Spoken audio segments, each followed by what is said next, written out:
भाषा के प्रश्न पत्र का दूसरा प्रश्न होता है पत्र लेखन से संबंधित, जिसमें आपको 2 प्रकार के पत्रों का विकल्प दिया हुआ होता है,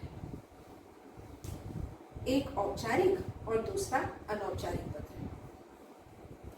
इस प्रश्न के लिए 7 अंक निर्धारित होते हैं। दोनों विकल्पों में से कोई एक विकल्प चुनकर आपको पत्र लिखना होता है। इसीलिए यह प्रश्न भी अन्य प्रश्नों की तरह महत्वपूर्ण है। तो आइए आज मैं आपसे इसी प्रश्न पर चर्चा करूं, अर्थात पत्र लेखन पर चर्चा करूं। पत्र लेखन के कुछ महत्वपूर्ण बिंदुओं को आपके सामने रखूं। पत्र लिखने से पहले आपको किन बातों को ध्यान में रखना है, यह मैं आपको बताऊं। पत्र के कितने प्रकार होते हैं, एक पत्र के कितने अंग होते हैं, पत्रों में किन गुणों का होना आवश्यक है, ये सारी बातों को मैं आपके समक्ष रखूं। इसीलिए आपसे आग्रह करती हूं कि इस वीडियो को ध्यान से देखें। पत्र शब्द संस्कृत शब्द है, अर्थात संस्कृत भाषा का शब्द है, जिसका अर्थ है पत्ता। प्राचीन काल में जब हमारी सभ्यता का विकास हो रहा था और सभ्यता के विकसित होने के बाद भी बहुत समय तक लोग वृक्ष के पत्तों पर अपने मन के भावों को लिखकर अपने संबंधियों, मित्रों और रिश्तेदारों तक पहुंचाते थे। चूंकि उनके भाव, उनके मनोभाव वृक्ष के पत्तों पर लिखे होते थे, इसीलिए पत्र शब्द का प्रयोग होना शुरू हुआ और इस तरह से पत्र शब्द अस्तित्व में आया। इससे हमें एक बात पता चलती है, वह यह है कि पत्र लेखन हमारे लिए नया नहीं है। सिर्फ इतनी सी बात कि पत्र लेखन में समय के साथ साथ नए आयाम जुड़ते गए, अर्थात नई सुविधाएं उसके साथ जुड़ गई, नई बातें जुड़ गई।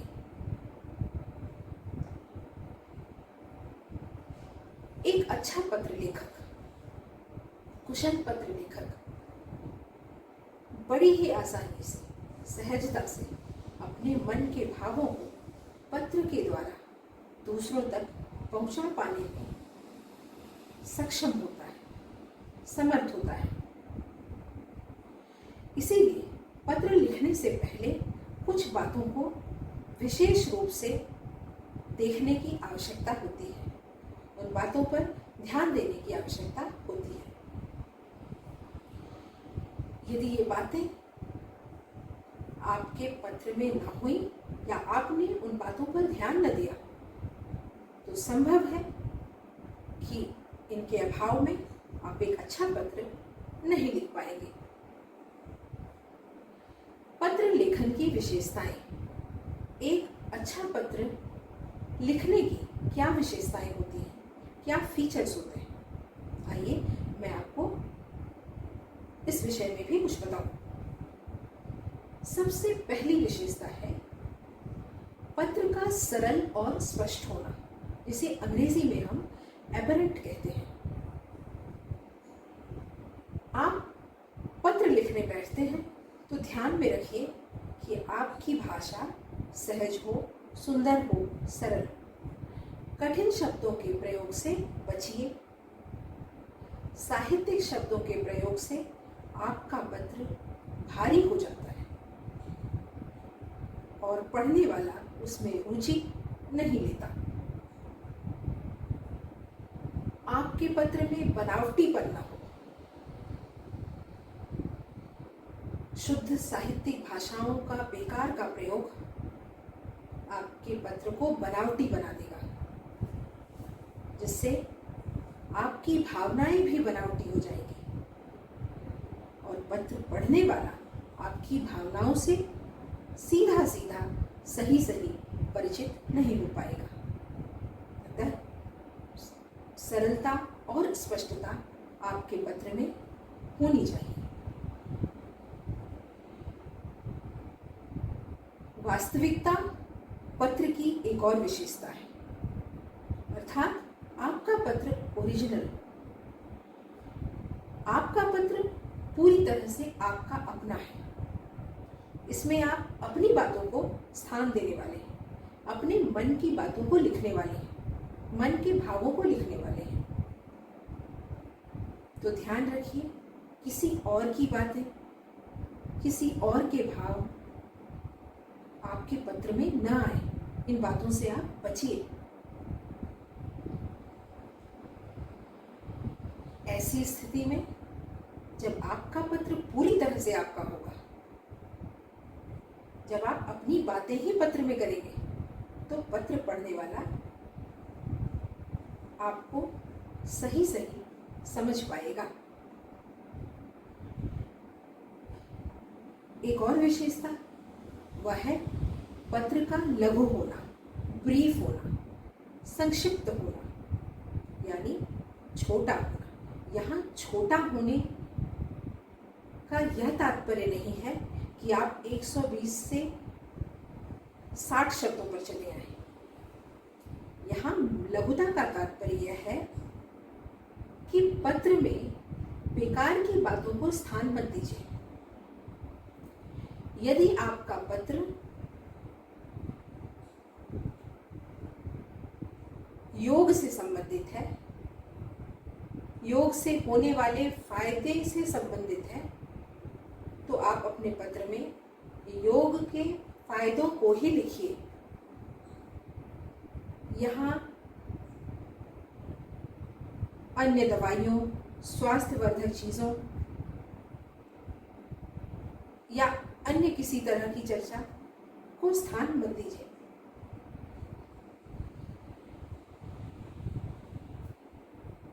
यदि आप बेकार की बातों को अपने पत्रों में जगह देंगे, तो जो मुख्य बात है, जो मुख्य चर्चा है, जो आपके पत्र का मुख्य विषय है, पाठक अर्थात रीडर या रिसीवर जो आपके पत्र को पाता है, वह भटक जाएगा। उसे यह समझ में नहीं आ पाएगा कि आप उसे क्या बताना चाहते हैं।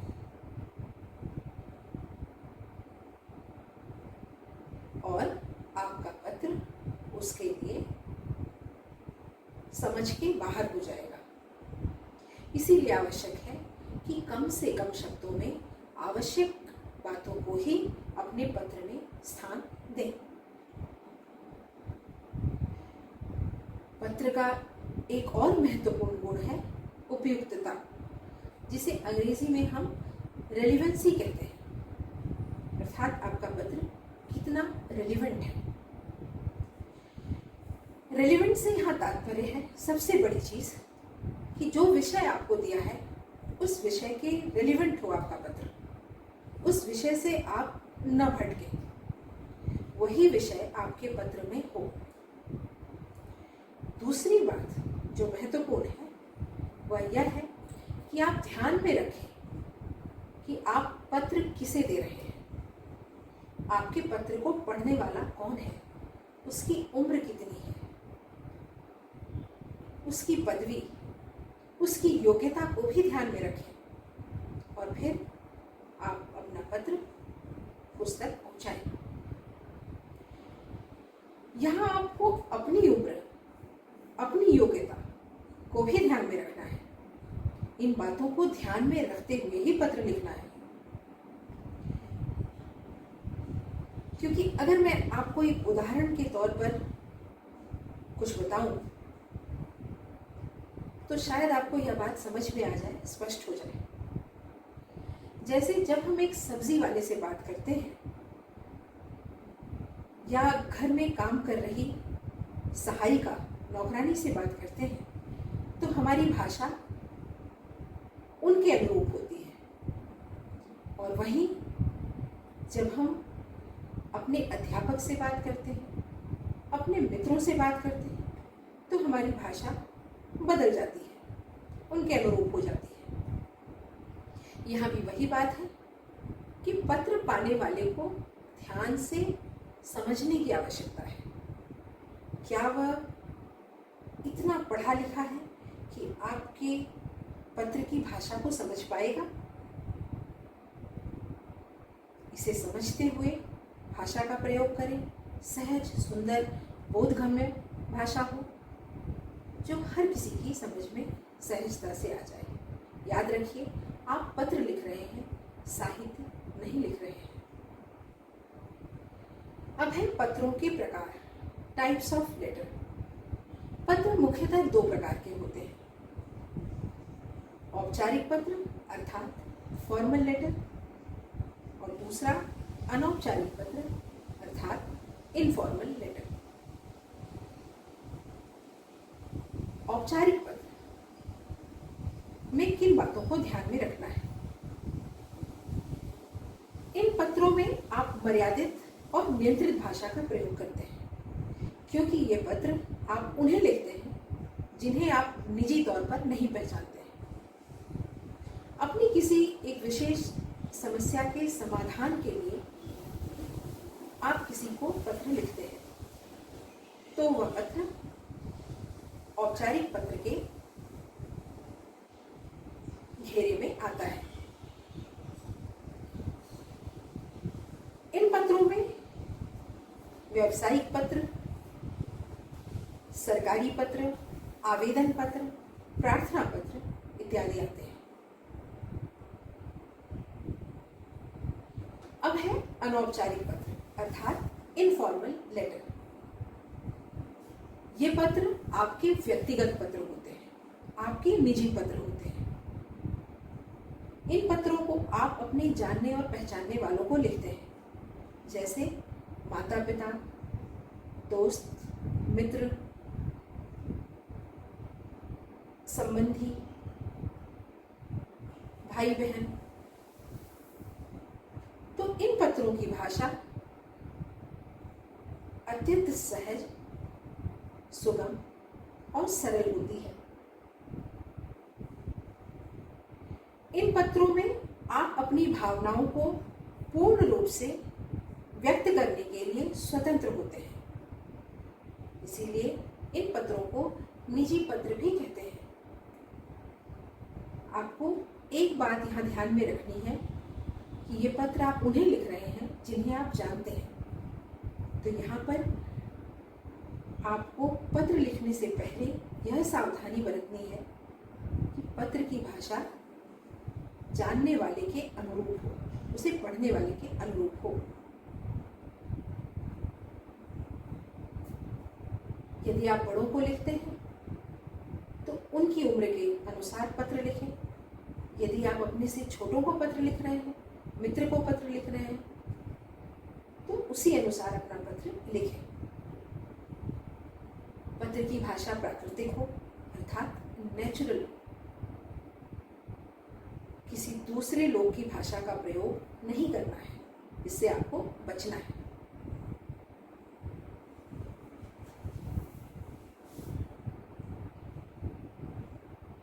अब है पत्र के भाग अर्थात पार्ट्स ऑफ लेटर, पत्र के अंग। एक अच्छे पत्र लेखक को पत्र के विभिन्न अंगों की अर्थात पत्र के विभिन्न भागों की पूर्ण जानकारी होनी चाहिए, उसकी पूर्व सूचना होनी चाहिए। लिखने से पहले आपको यह पता होना चाहिए कि एक पत्र में किन किन बातों का होना आवश्यक है और पत्र के क्या अंग हैं। पत्र के अंगों में यहाँ आप देख सकते हैं, पहला होता है संबंध अर्थात रिलेशन। यहाँ आपको यह ध्यान देना है कि आप पत्र किसे लिख रहे हैं। पत्र पढ़ने वाले के साथ आपका क्या संबंध है, क्या रिश्ता है। दूसरा है संबोधन, जिसे अंग्रेजी में हम सैल्यूटेशन भी कहते हैं। उसे किस तरह से आप एड्रेस करते हैं, संबोधित करते हैं।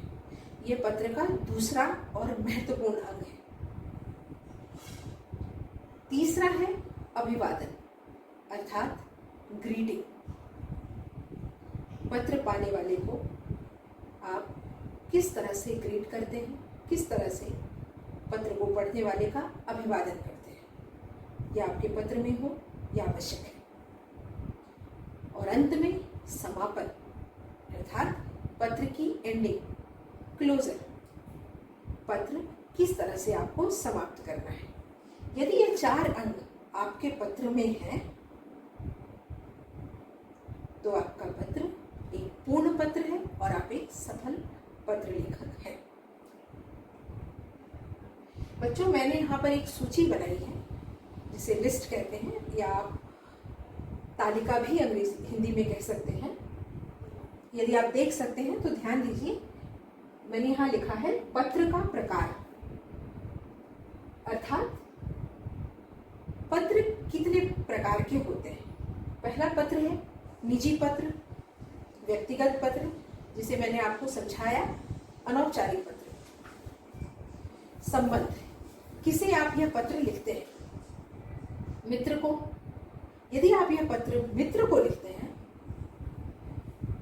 तो शुरुआत कैसी होगी, अर्थात जब आप संबोधित करेंगे, संबोधन में आप क्या लिखेंगे। मित्रवर, प्रिय मित्र, बंधुवर, प्रिय और उसके सामने मित्र का नाम। अभिवादन अर्थात अपने मित्र को आप किस प्रकार ग्रीट करेंगे, सस्नेह, मधुर स्मृति।